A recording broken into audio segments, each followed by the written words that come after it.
Audio Jungle.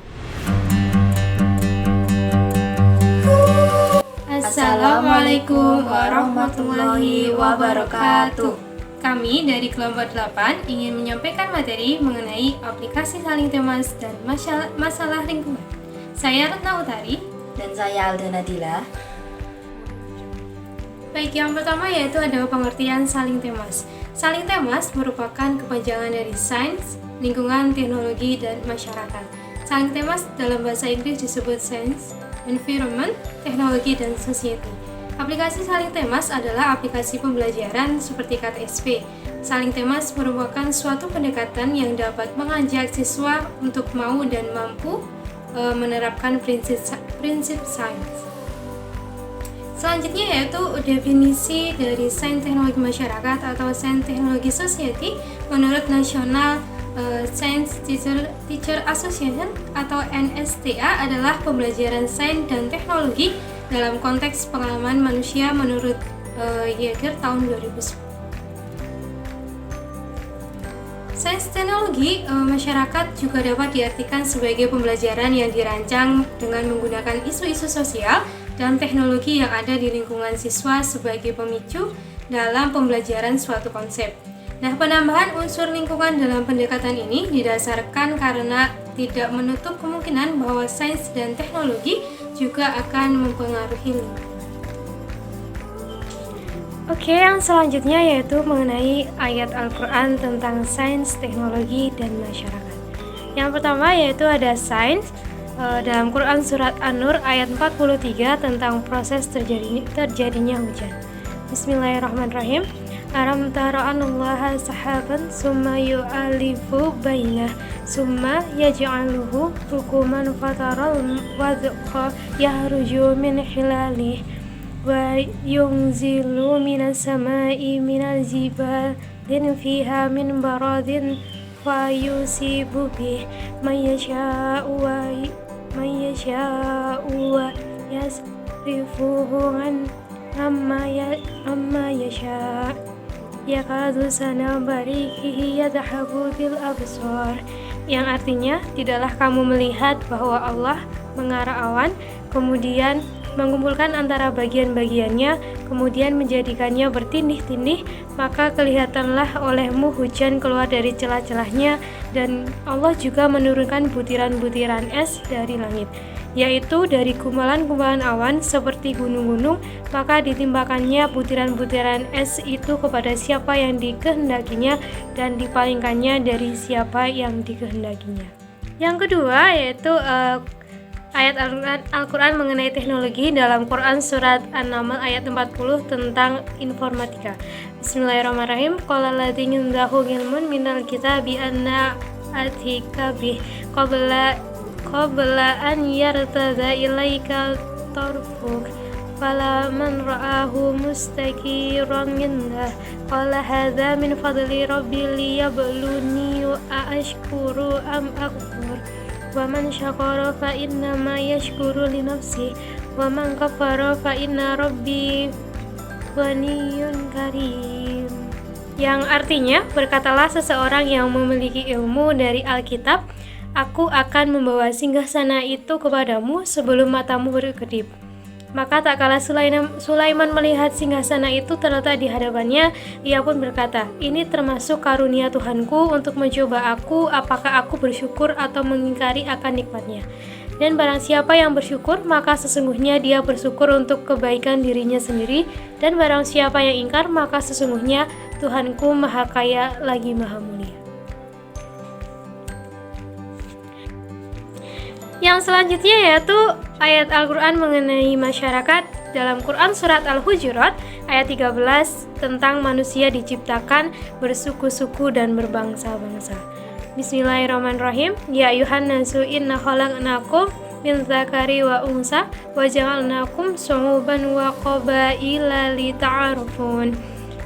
Inna akramakum indallahi anqakum innallaha alimun khabir, yang artinya, hai manusia, sesungguhnya kami menciptakan kamu dari seorang laki-laki dan seorang perempuan, dan menjadikan kamu berbangsa-bangsa dan bersuku-suku supaya kamu saling kenal mengenal.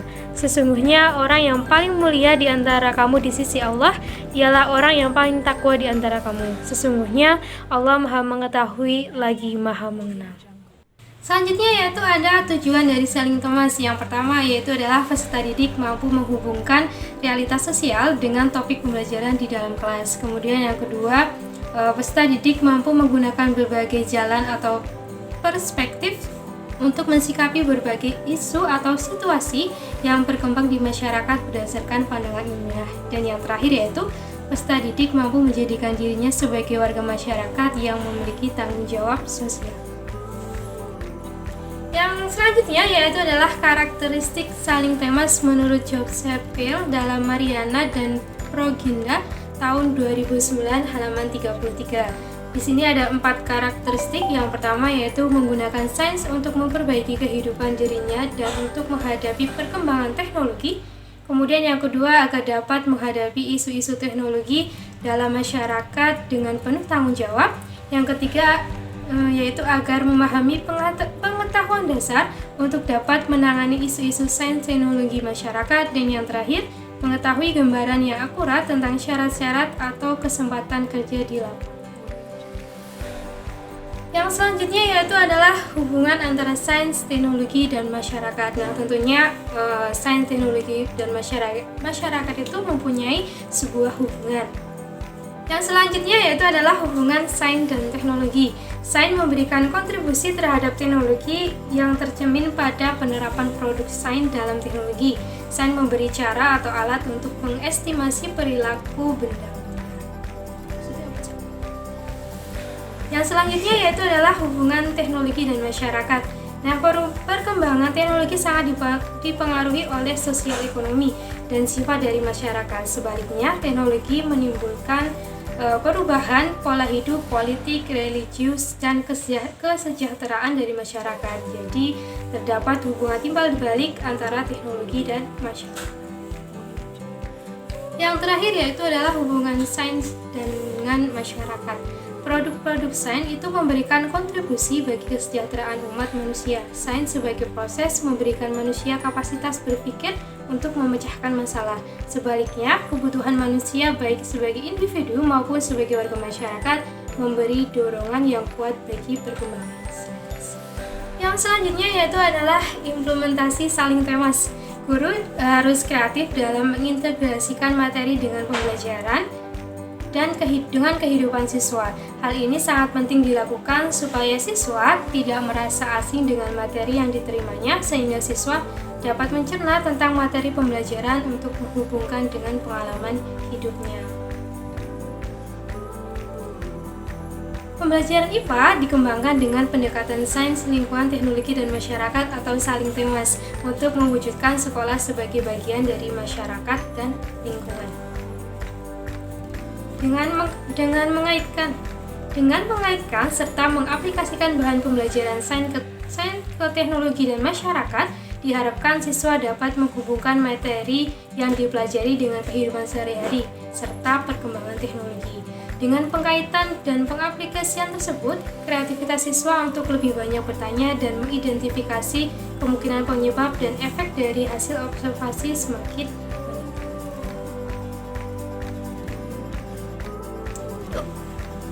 Yang selanjutnya, keunggulan saling temas.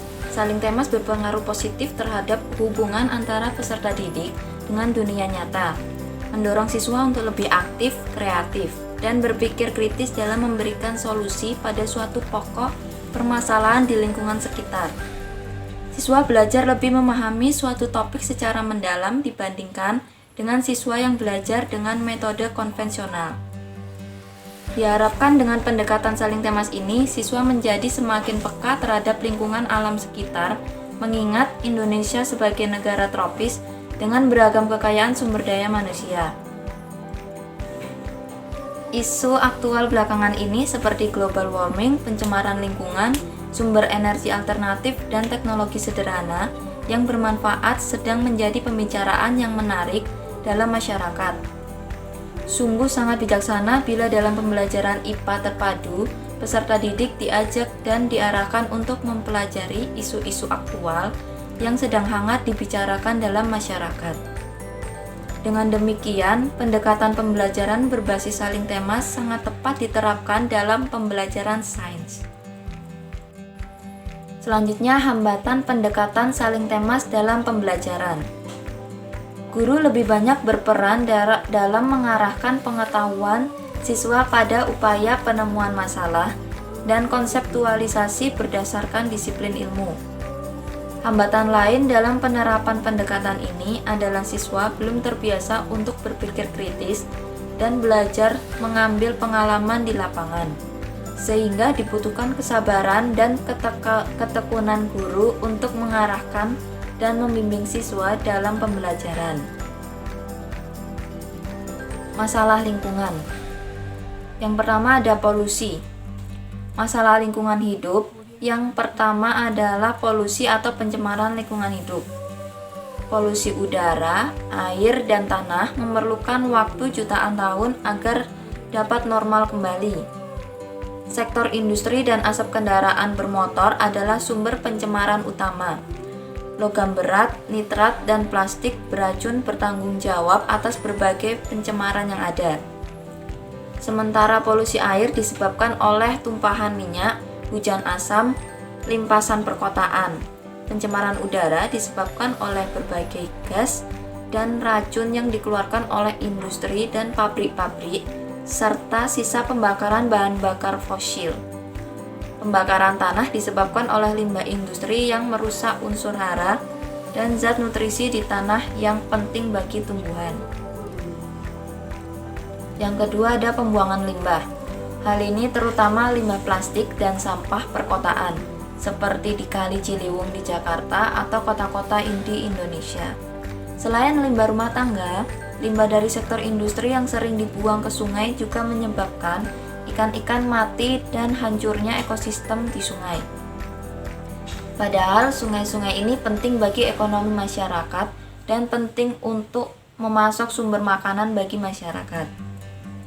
Pembuangan limbah ini akhirnya akan menyebabkan pencemaran laut di Indonesia dan merusak ekosistem laut sumber perikanan. Yang selanjutnya ada penggundulan hutan. Pembukaan hutan untuk pengembangan sektor perkebunan terutama sawit menyebabkan pelepasan karbon ke bumi sehingga meningkatkan perubahan suhu bumi. Hutan yang sesungguhnya berperan menyerap racun karbon dioksida hasil pencemaran, kemudian mengubahnya menjadi oksigen, membantu menciptakan hujan, menjadi habitat bagi berbagai jenis satwa yang penting untuk mendukung bagi kehidupan manusia. Hancur digantikan tanaman monokultur. Padahal tanaman monokultur tidak akan mampu berperan seperti hutan di dalam mendukung pemenuhan kebutuhan hidup manusia. Yang selanjutnya perubahan iklim. Perubahan iklim atau pemanasan global. Perubahan iklim seperti pemanasan global adalah hasil dari praktek manusia seperti emisi gas rumah kaca. Pemanasan global menyebabkan meningkatnya suhu lautan dan permukaan bumi sehingga menyebabkan mencairnya es di kutub dan kenaikan permukaan air laut. Akibat perubahan cuaca tersebut, produksi pertanian sering mengalami gagal panen dan memperbesar peluang terjadinya kebakaran hutan akibat terjadinya musim kering berkepanjangan. Yang selanjutnya yaitu hujan asam. Hujan asam terjadi karena adanya polutan tertentu di atmosfer. Hujan asam dapat disebabkan karena pembakaran bahan bakar fosil atau akibat meletusnya gunung berapi atau membentuknya vegetasi yang melepaskan sulfur dioksida dan nitrogen oksida ke atmosfer. Hujan asam merupakan permasalahan lingkungan yang dapat memiliki efek serius pada kesehatan manusia, satwa liar, dan spesies air. Yang selanjutnya penipisan lapisan ozon. Lapisan ozon merupakan lapisan perlindungan yang tak terlihat yang menutupi planet bumi. melindungi kita dari radiasi sinar matahari yang berbahaya. Penipisan lapisan ozon disebabkan oleh polusi yang disebabkan oleh gas klorin dan bromida yang ditemukan di klorofluorokarbon atau CFC. Setelah gas beracun mencapai atmosfer bagian atas, mereka menyebabkan lubang di lapisan ozon yang terbesar berada di atas Antartika. CFC kini dilarang di banyak industri dan produk konsumen. Lapisan ozon penting bagi manusia karena mencegah radiasi ultraviolet atau UV yang berbahaya jika mencapai bumi. Selanjutnya itu populasi. Populasi planet ini mencapai tingkat yang tidak berkelanjutan karena menghadapi kekurangan sumber daya seperti air, bahan bakar, dan makanan.